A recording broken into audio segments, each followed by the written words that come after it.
On the agenda tonight, we're going back to the 1980s. We're going to be taking a look at Thin Lizzy, and they're going to be performing The Boys Are Back in Town.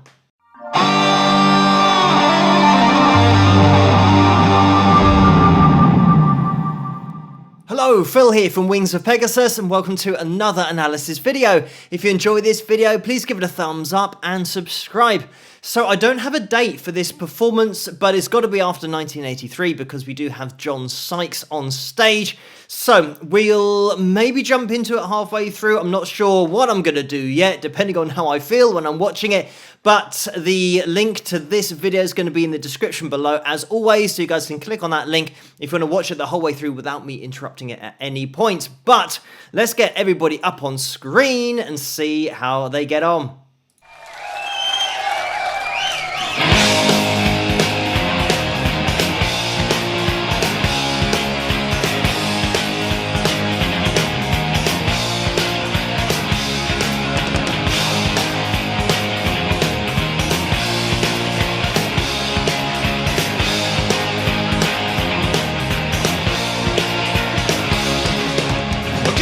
Just got back today.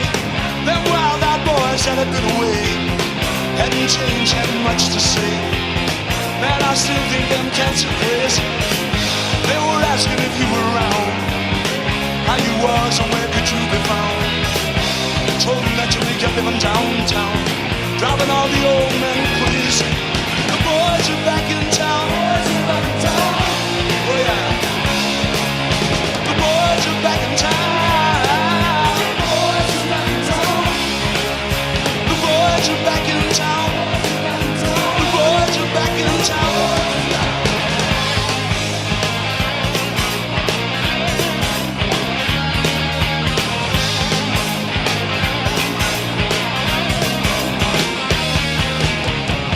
You know that chick that used to dance a lot? Every night she'd be on the floor singing what she got. Man, when I tell you she was cool, she was red hot. I mean that she was steaming. And that time over at Johnny's place, well, this chick got up and she slapped Johnny's face. Man, we fell about the place. If that chick don't wanna know, forget her. The boys are back in town. Oh yeah. The boys are back in town. The boys are back in town. The boys are back in town. The boys are back in town.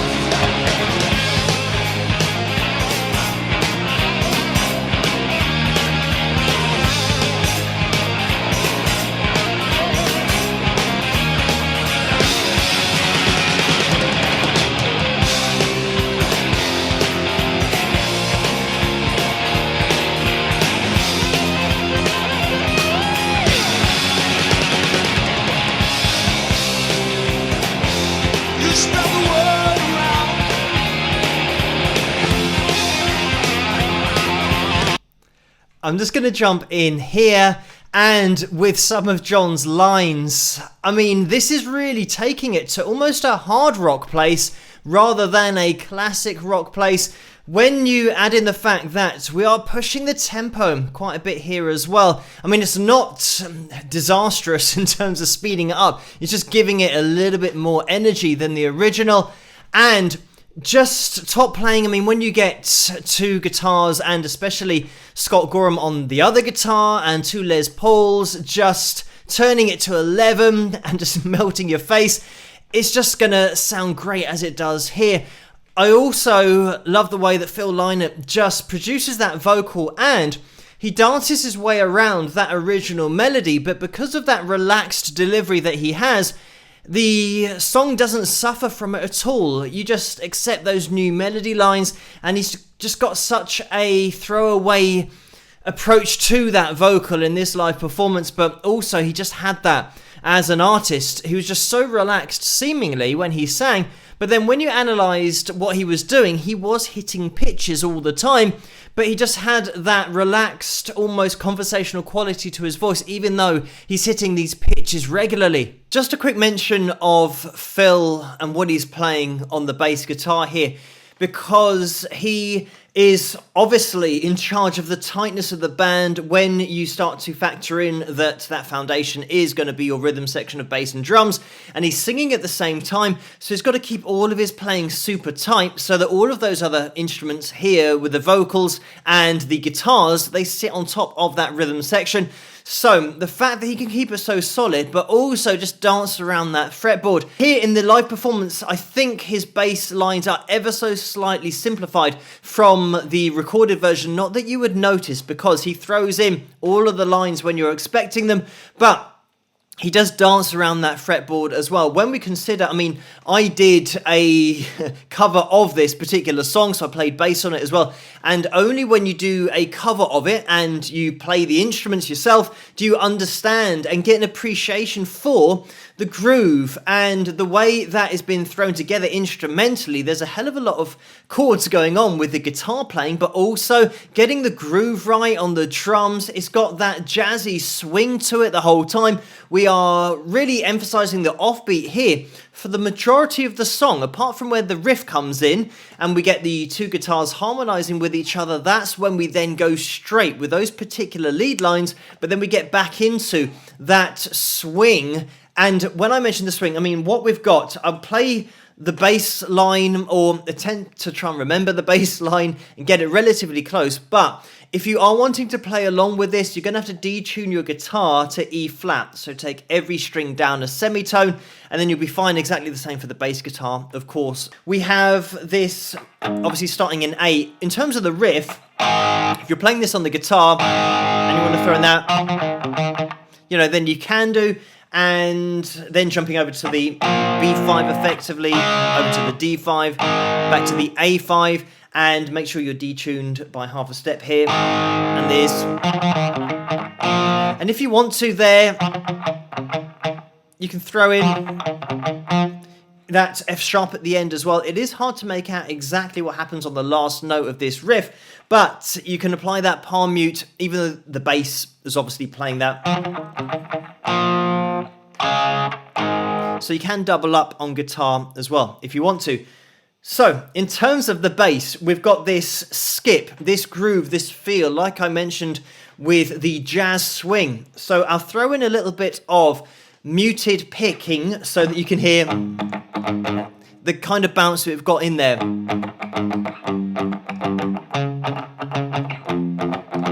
And here, we might even have that little skip over. And then it might be the fact that when Phil's playing through the bass line here, he does ascend up. So he might be going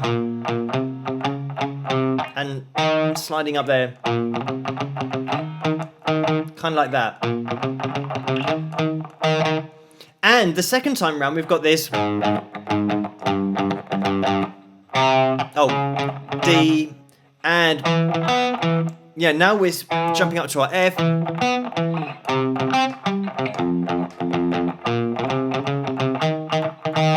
Kind of like that. So there's a lot of notes going on here, and I mean, Phil just keeps it so tight, and he's singing at the same time. So the one thing that he does do is simplify a little bit, playing more root notes and less of the runs, but he always throws in that right at the end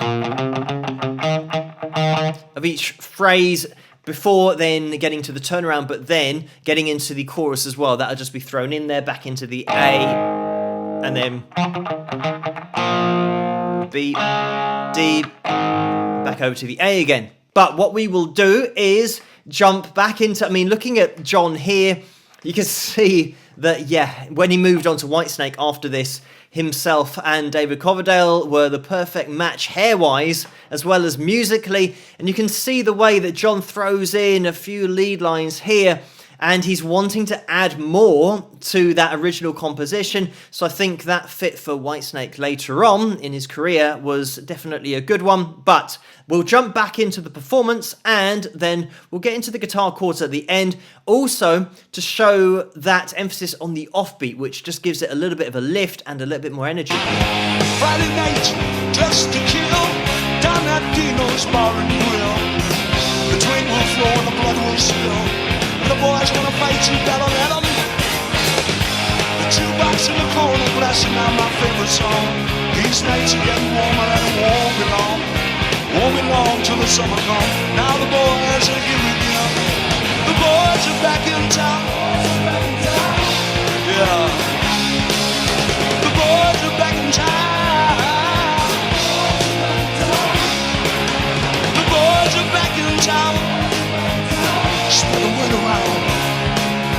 The boys are back in town. Get your knickers down.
And there we have it.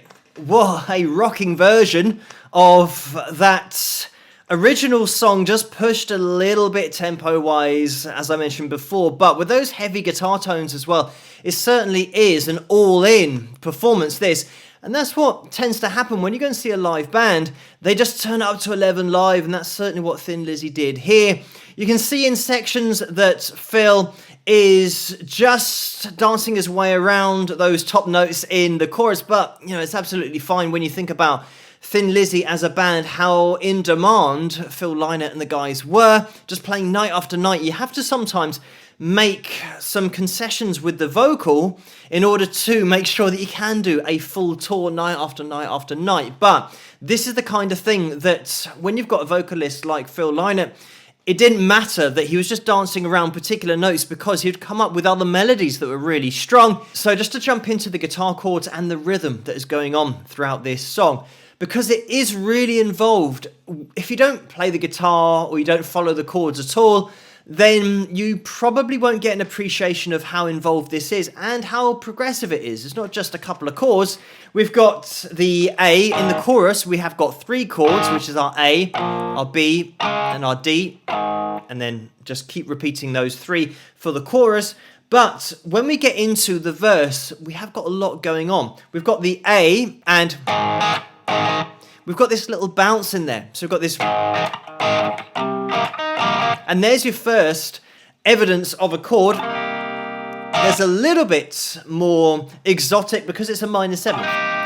So it means that with our C sharp minor 7th, we've got our A.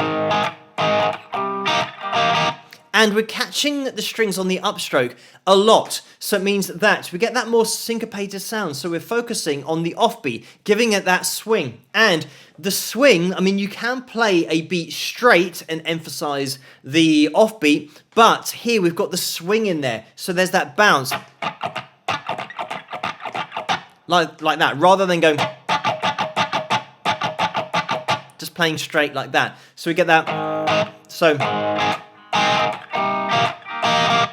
you get that real light feeling because it's like being in the air, like I said about tapping your foot or stomping your feet. Your feet will be up in the air on the offbeat. If you're going 1, 2, 3, 4, 1, 2, 3, 4, when you're up in the air, those are the offbeats. So we get that, and over to the D. So I call out the chords: A, C sharp minor 7th, D, and here I think we've actually got the F sharp, and it's only a 5th here, so the F sharp 5, so I'm leaning on that G string there, kind of like that, back up to the C sharp minor 7th, back down to the F sharp 5, and then we've got a B minor 7th, and then what I'm going to do is move my first finger just down a little bit, so I'm still muting the A string, because then we change to the E as the root on that chord. Like that, so that was...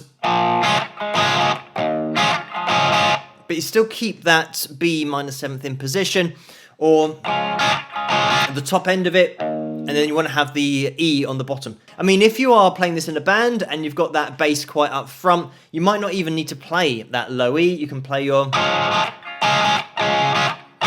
and just stay on the top end of your chord, and then the bass can take everybody's ear down to that E. So then the second time round, so that's just the first time round, the first half of the verse. And then we get the A, again, C sharp minor 7th, D, and now D minor 7th, and sometimes just sticking in the little finger there, just to give it that extra flavour, and you will hear that in live performances, but also on the record, I think. And you'll hear it descend as well. So move from your D7th position, just down a fret, like that, into, again, that F sharp 5, and then over to the B minor, and then throw in that low E string, then into the A, and then... So then the same chords for the chorus that we've already done. So sticking that all together, it's all about putting the bounce in there and focusing on the right hand, getting that rhythm in there. So we have this...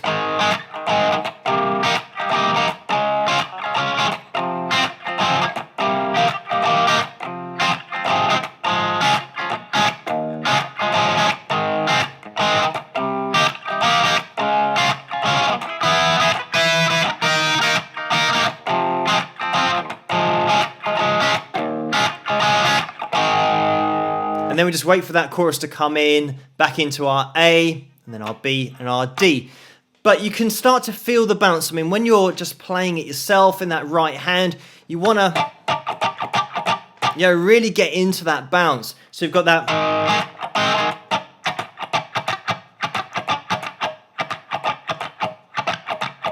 Like that. And you can start to throw in that little catch of the strings if you want to. So you get that. So you get that kind of rhythm to it by adding that percussive element in there. So you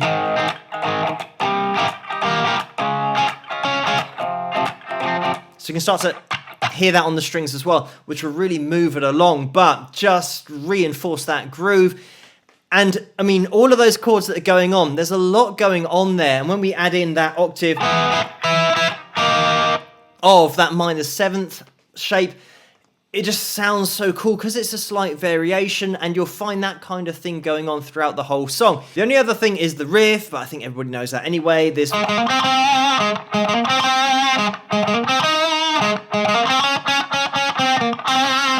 And you can start to put in a little bit of vibrato in there. On the original, it is quite fast. So, you can give a few little pinches if you want to, and that's pretty much going to be it. I think we have a little rundown at the end as well, getting back into the rhythm, but this isn't going to be an instructional video. It's just enough to really play along with the song, and just to give you guys an appreciation of how much is going on here, not only from a bass perspective with Phil, but with the guitars as well. We've got a lot of lead harmony lines going on here, but just those chords and getting it all really nice and tight and just getting that really cool groove in there. Let me just mention as well, to finish with Brian Downey on drums, because it is such a huge part of this song, having that groove in the right place, and certainly Brian puts it exactly where it needs to be, and considering the fact that we are pushing the tempo a little bit, we still maintain the right feel. So it doesn't suffer because of that increase in tempo, and that's down to Brian just keeping it all together. But fantastic to see these guys in full flow, and thank you guys for suggesting this video for me to take a look at, and keep those suggestions coming in the comments below. Let me know what you guys think, and if you did enjoy this video, please give it a thumbs up and subscribe, and I'll see you guys at the next one. Rock.